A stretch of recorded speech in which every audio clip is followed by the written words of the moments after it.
Most people think of communication as the spoken word. They think of it as something they write down on paper, but the reality is most communication that we do every day is actually nonverbal.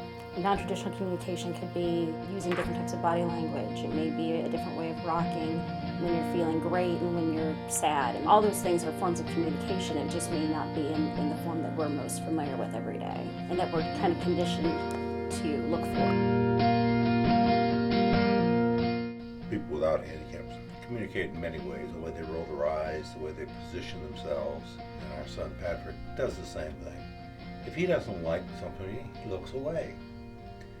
If he likes what he's eating, he follows the food and pays very close attention to it. If he's uncomfortable, he moves around. It's the same thing with any person, it's just that he doesn't speak or say hello or anything like that.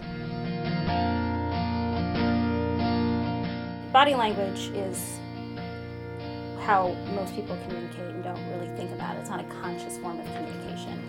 It's important when we're looking for what those people's needs and wants and likes and dislikes are, that we're paying attention to all forms of communication and we're not so focused on the fact that they can or can't talk.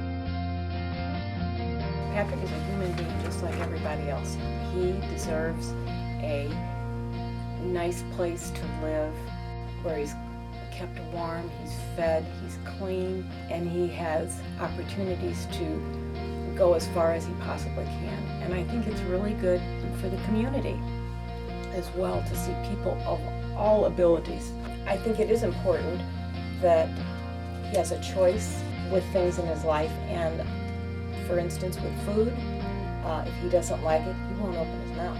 He's very firm about that. We want the people we support to have the best support team they can, and that means really paying attention to how they're communicating. You can tell a lot by just sitting and watching what's going on and what's happening. Everybody deserves opportunities for choice. It's a basic human right. Giving people choice and giving them the right to tell us what they think of those choices, even if it's not necessarily what we want to hear, is just part of communication and just part of getting to know each other, and it's a very important part of what we do. Sometimes other providers don't like those choices, sometimes we don't like those choices, but it is still their right to choose, and everybody that we work with has the same right to happiness and contentment as everybody else. We're all just people.